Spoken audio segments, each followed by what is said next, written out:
warahmatullahi wabarakatuh warga Ekis. Kembali lagi dengan Penyu, podcast Ekisnya UNER. Nah sebelumnya aku mau perkenalan diri dulu nih. Namaku Nur Lutfia Kasturi, biasa dipanggil Via, dari Ekonomi Islam Angkatan 2021. Nah, kali ini aku yang akan membawakan episode Penyu. Untuk sesi ini, Penyu akan mengundang salah satu alumni yang cakep banget nih dari Ekis UNER. Nah, pada penasaran kan? Langsung aja yuk kita perkenalan. Assalamualaikum Mas Irfan. Waalaikumsalam Gimana nih Mas kabarnya hari ini? Alhamdulillah, baik. Sehat lah sampai sekarang. Oke, alhamdulillah. Memang di pandemi ini kita harus menjaga protokol lebih ketat lagi kan ya Mas? Benar. Oke Mas, selanjutnya saya izin memperkenalkan dulu nih, MISIS itu seperti apa sih gitu ya. Oke, MISIS ini merupakan Milat Hima Ekis yang diwujudkan sebagai bentuk rasa syukur akan berlangsungnya tonggak dakwah ekonomi Islam di Indonesia melalui Himpunan Ekonomi Islam Universitas Erlangga. Nah, alhamdulillahnya pada tahun ini merupakan perayaan yang ke-14 atas berdirinya Ekis di Universitas Erlangga. Nah, pada tahun ini MISIS bertransformasi melalui segenap rangkaian program kolaborasi bukan hanya dengan biro dan divisi yang ada di Hima Ekis, akan tetapi kolaborasi langsung dengan departemen, alumni, dan seluruh warga ekonomi Islam Universitas Erlangga. Nah, Penyu sendiri ini merupakan program kerja Biro Petkominfo yang tahun ini berkolaborasi dengan divisi Jakesma melalui proker MISIS. Kemudian saya sendiri berasal dari divisi PSDM yang mana juga berkolaborasi dalam Penyu MISIS tahun ini. Nah, di MISIS kali ini kita meminta tolong banget nih buat Mas Irfan dari alumni Ekis untuk bisa menyampaikan mengenai dunia perkuliahan agar anak-anak SMA tuh nggak takut gitu loh pas menginjak dunia perkuliahan gitu. Oke, untuk penjelasan MISIS sekian dulu ya. Dan sekarang aku mau tanya nih ke Mas Irfan. Kalau boleh tahu kesibukannya sekarang apa sih Mas? Untuk kesibukannya sekarang kebetulan kemarin baru aja sidang skripsi tanggal 1 April 2022, baru aja 2 hari yang lalu itu 2 hari yang lalu hari Jumat. Terus kesibukannya sekarang kebetulan belum ngapa-ngapain, jadi ya cuman mengerjakan revisi sama ngejar wisuda nanti bulan Juni selepas lebaran kayak gitu sih. Oke, berarti pas puasa ini lagi kosong terus ngerjain revisi juga? Iya, benar. Oke, penat ya berarti. Lumayan, alhamdulillah. Oke, kalau boleh tahu nih, dulu di Ekis nih angkatan berapa sih Mas? Aku di Ekis angkatan 2018, berarti udah 4 tahun di sini kurang lebihnya. Oke, berarti kan udah banyak nih pasti ya pengalamannya. Nah, terus kalau misalnya organisasi nih, apa banyak ikut atau kepanitiaan yang lainnya gimana? Bisa diceritakan mungkin? Jadi kalau dulu semasa kuliah aku sempet ikut 2 organisasi di kampus. Yang pertama itu pernah ikut di BEM FEB tahun 2019, itu pernah jadi staff di Departemen Hubungan Luar. Terus tahun 2020 aku lanjut ke BEM Universitas Erlangga. Di BEM Universitas Erlangga itu aku ngejabat sebagai Menteri Pengembangan Profesi. Nah, kalau misal kepanitiaan sendiri, itu terlalu banyak sih, dari mulai maba sampai yang baru-baru kemarin. Mungkin salah satunya yang pernah aku pegang itu adalah yang di BEM FEB itu pernah jadi ketua welcome visit, ketua Stukofis, di mana di situ itu adalah program kunjungan ke instansi-instansi sama BEM fakultas di luar UNER. Terus kepanitiaan lain pernah juga ikut di Fresh, pernah juga di Pigment. Di Pigment itu terakhir tahun 2020 tuh sempat jadi komisi disiplin. Terus itu sih yang mungkin pernah beberapa aku ikutin sewaktu kuliah kayak gitu. Berarti dulu banyak banget nih ya Mas organisasi sama kepanitiaan yang Mas Irfan ikutin. Terus gimana sih caranya membagi waktu dengan tugas kuliah? Pasti kan BEM itu kan apalagi banyak banget ya pasti proker-prokernya, terus deadline-nya pasti juga berdekatan. Gimana sih cara ngatur waktunya gitu Mas? Oke, jadi kalau dulu semasa kuliah aku aktif organisasi sama kuliah. Cara bagi waktunya itu kalau biasanya selepas kelas ada tugas itu biasanya aku bakalan langsung cicil selepas kuliah, di mana nantinya kalau misal emang belum selesai tugas itu di hari itu bakalan dilanjut ketika malam hari. sebelum tidur atau sebelum beraktivitas yang lainnya itu disempetin buat nyicil tugas, buat mengerjakan, supaya nanti ketika deadline-nya udah deket, udah pada hari H, kita nggak bakalan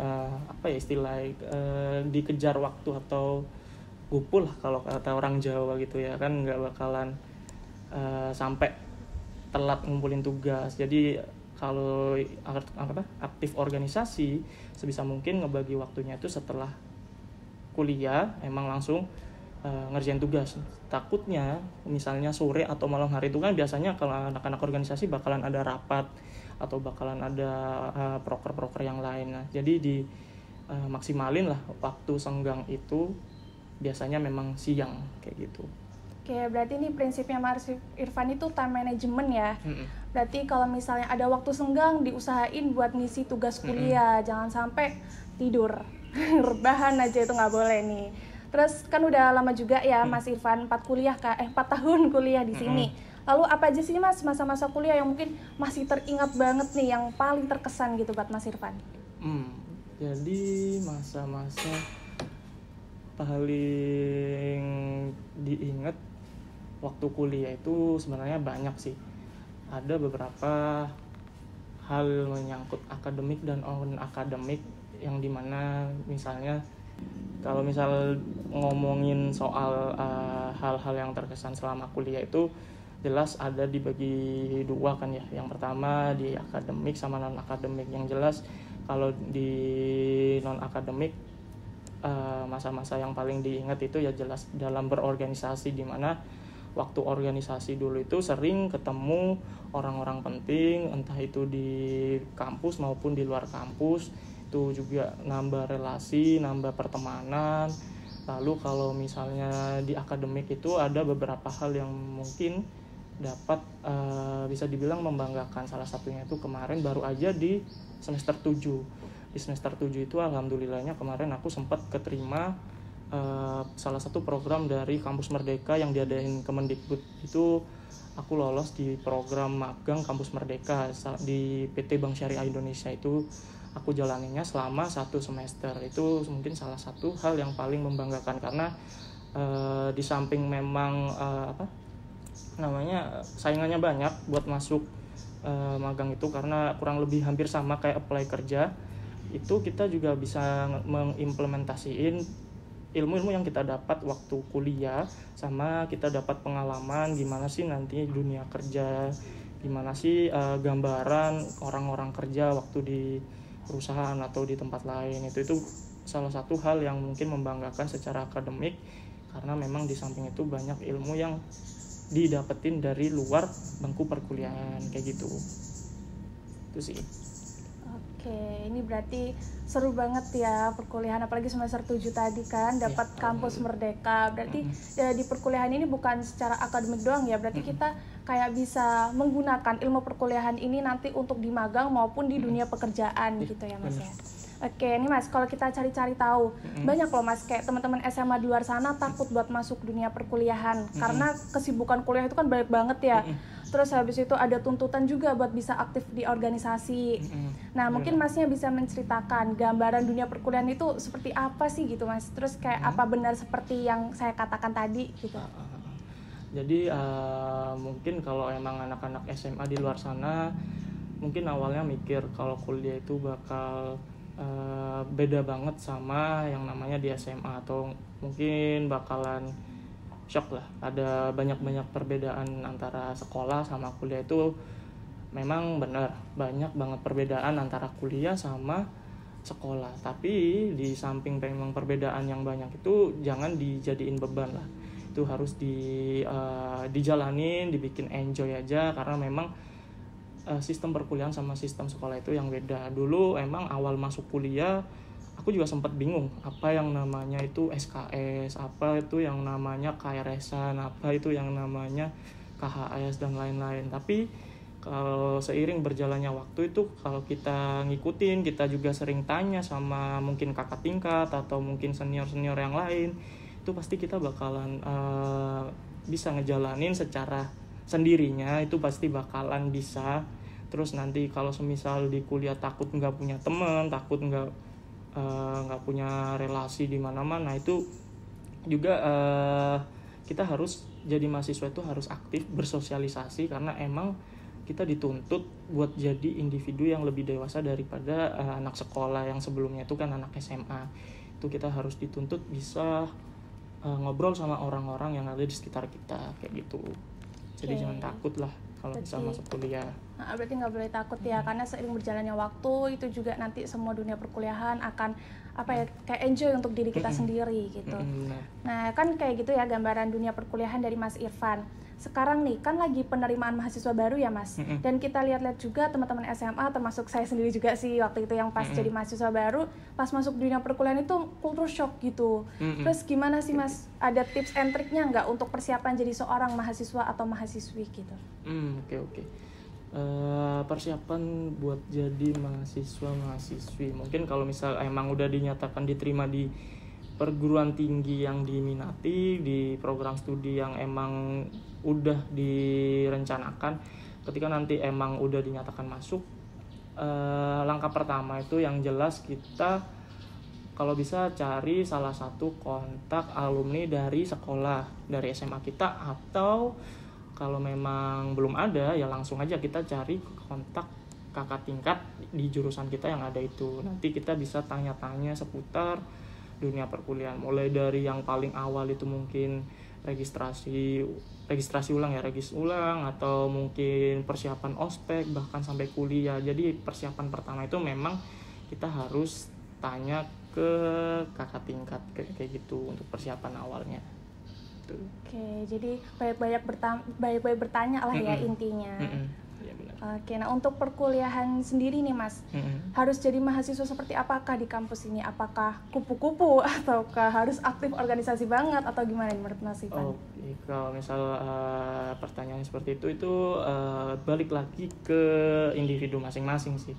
Dimana kita menyikapi diri kita sendiri itu minatnya di mana. Kalau memang kita minat di bidang organisasi untuk pengembangan diri, untuk kepemimpinan, itu nggak salah. Memang kita masuk ke dunia organisasi untuk mengembangkan soft skill kita, dimana soft skill itu bakalan berguna buat nanti setelah kita lulus kuliah, kita bekerja, kita berwirausaha kayak gitu. Itu memang cukup penting untuk organisasi. Kalaupun memang misal kita nggak minat di organisasi, kita juga bisa mungkin kalau misal melakukan usaha itu juga nggak kalah bagus. Kalau misal memang nggak minat di organisasi, kita bisa mulai ngerintis usaha, kita bisa mulai membuka lowongan kerja kecil-kecilan, mungkin dari merintis usaha itu buat orang-orang yang memang membutuhkan pekerjaan. Itu juga bisa dijadikan soft skill selain organisasi untuk selama masa kuliah sampai setelah lulus kuliah. Jadi nggak harus jadi mahasiswa organisatoris di kampus, itu balik lagi ke kepribadian kita masing-masing. Tapi kalau bisa memang jangan menjadi mahasiswa kupu-kupu atau kuliah pulang, karena ketika nanti setelah lulus kuliah, dunia sesungguhnya itu atau dunia nyata itu nggak hanya sekedar nilai atau ijazah yang kita bawa dari kampus ini kayak gitu. Oke, berarti ini bisa diambil tarik kesimpulan ya. Berarti nggak boleh jadi kupu-kupu, nggak boleh juga kayak terlalu aktif. Maksudnya gimana ya? Kayak intinya itu kita boleh ikut organisasi, cuman kita juga harus menguji soft skill kita di luar kampus gitu ya Mas ya, dengan berjualan tadi atau berwirausaha gitu. Nah, tadi kan udah dilihat nih dari riwayat Mas Irfan termasuk mahasiswa yang aktif juga di organisasi. Mungkin bisa diberikan tips dan menceritakan dulu Mas, apa aja sih hal yang harus dipersiapkan kalau misalnya mau menambah kesibukan di organisasi. Jadi kayak menimbangkan apa aja gitu kalau mau menambah kesibukannya gitu. Oke. Kalau misal pingin nambah selain kesibukan selain kuliah, kesibukannya pingin join organisasi atau pingin berwirausaha, itu yang jelas adalah kita harus mempersiapkan time management waktu yang baik, yang pertama.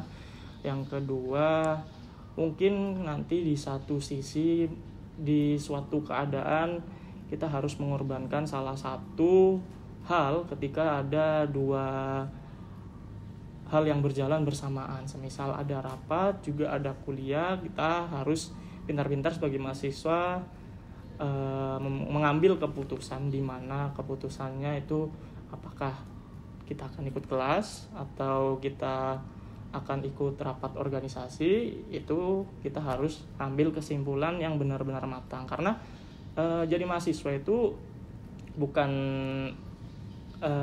masuk kelas terus. Jadi gimana ya, kan perkuliahan itu ada, bisa dibilang bisa dibilang nggak apa-apa nggak masuk kelas terus, tapi jangan keterusan nggak masuk kelas. Mungkin sesekali hal yang benar-benar urgent itu nggak apa-apa, tapi kalau bisa ya kita sebagai mahasiswa juga harus mengutamakan kewajiban kita sebagai mahasiswa, yaitu belajar.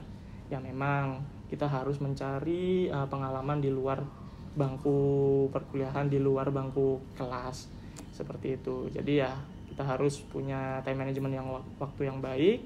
Kita juga harus bisa memikirkan langkah yang kita ambil, atau bisa dibilang manajemen diri yang bagus, leadership yang bagus. Itu sih kalau dari aku yang selama ini aku jalani.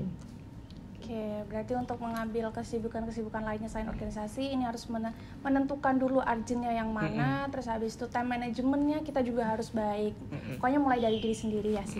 Time manajemennya itu terutama mungkin kalau misal kita bakalan join organisasi atau menambah kesibukan di luar kelas, hal yang paling berasa adalah kita bakalan mengorbankan sedikit waktu kita yang mungkin kita bisa nongkrong, kita bisa jalan-jalan, mungkin bakalan berkurang. Kalau misal kita aktif organisasi bakalan berkurang buat rapat-rapat atau proker, atau kita misal berwirausaha kita bakal sibuk kerja. Jadi bakalan ada sesuatu yang mungkin berkurang dalam hidup kita, kayak gitu.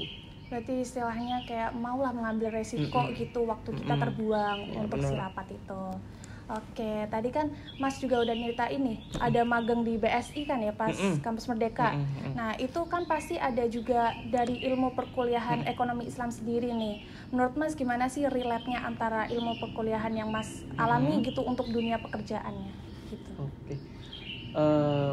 Dari ilmu perkuliahan pas waktu magangnya? Iya, ataupun pekerjaan-pekerjaan lainnya yang Mas ambil gitu. Oke. Kalau misalnya relate antara ilmu perkuliahan yang ada di jurusan sama ketika magang, itu ada beberapa, bahkan mungkin banyak. Salah satunya itu waktu mata kuliah semester 6 itu ada yang namanya praktikum Bank Syariah, di mana di praktikum Bank Syariah itu kita role play jadi teller, jadi nasabah, jadi customer service, bahkan jadi back office. Nah, di mana hal itu bisa diterapin waktu magang, dan memang hasilnya itu relate antara di pelajaran waktu semester 6 di mata kuliah tersebut, waktu sama magang itu benar-benar bisa diaplikasikan. Dan mungkin waktu kita magang kita dapat ilmu-ilmu baru yang di luar mata kuliah tersebut yang memang nggak ada. Semisal kayak di bagian marketing, di bagian risk, itu kita dapat ilmu baru yang sebelumnya nggak ada di praktikum Bank Syariah. Mungkin kita dapat ada di teorinya aja, kayak misal manajemen risiko, terus manajemen pemasaran gitu. Tapi itu kan hanya sekedar teori. Praktiknya didapatkan dari magang kemarin itu, salah satunya di Bank Syariah Indonesia, kayak gitu. Berarti seru banget nih ya, berarti ilmu perkuliahan itu didapatnya teori, terus pasti pekerjaannya ataupun magangnya itu didapatkan secara praktikum gitu ya Mas. Oke Mas, mungkin tadi di awal nih kan aku udah nge-spill dikit nih kalau podcast kita kali ini termasuk dalam rangkaian acara MISIS, yaitu Milad Hima Ekis. Mungkin ada ucapan nih atau harapan dari Mas Ivan pribadi untuk ekonomi Islam Universitas Erlangga. Oke, ucapan dan doa pribadi yang pertama ya Happy Milad, selamat ulang tahun untuk Hima Ekis yang ke-14. 14 tahun bukan perjalanan yang singkat. Dari Himpunan Mahasiswa Ekonomi Islam sampai sebesar ini, sampai detik ini. Semoga kedepannya banyak inovasi, program kerja yang baru, yang sebelumnya belum ada, sebelumnya belum pernah dilaksanakan di Hima Ekonomi Islam. Terutama kalau bisa ada program kerja yang berkolaborasi dengan instansi di luar kampus atau himpunan mahasiswa ekonomi Islam di luar kampus UNER, di luar Pulau Jawa untuk pengembangan yang lebih baik, terutama kalau bisa memang dengan instansi untuk kedepannya, nggak cuman untuk hima, nggak cuman untuk mahasiswa, tapi untuk kita semua. Itu juga bakalan bisa untuk menaikkan lagi nama dari himpunan mahasiswa ekonomi Islam, kayak gitu. Itu ucapannya. Oke, terima kasih banyak ya Mas Irfan atas informasi maupun sharing pengalamannya yang sangat memberikan manfaat bagi anak-anak SMA yang akan memasuki dunia perkuliahan. Nah, semoga nih yang mendaftar di Ekonomi Islam Universitas Airlangga keterima, amin ya. Amin. Dan berdoa juga semoga perkuliahan bisa offline seutuhnya, karena kan bisa merasakan vibes mahasiswa-mahasiswa yang sesungguhnya gitu ya. Biar ngerasain gimana gedung kuliahnya. Iya betul, karena kan secara kan offline lebih seru ya. Offline lebih seru. Terus habis itu saya Via mewakilkan teman-teman Hima sekalian mengucapkan terima kasih kepada Mas Irfan atas ketersediaannya untuk menjadi narasumber di podcast kali ini. Nah, semoga Mas Irfan dan keluarga selalu diberikan kesehatan, terus dilancarkan semua kegiatannya, apalagi untuk revisian skripsinya kali ini semoga lancar ya. Amin. Amin ya rabbal alamin. Oke, baik, sekian dari penyu kali ini. Saya Via pamit undur diri. Terima kasih sudah menonton dan kami tunggu kedatangan kalian di Ekonomi Islam Universitas Airlangga. Terima kasih. Wassalamualaikum warahmatullahi wabarakatuh. Waalaikumsalam.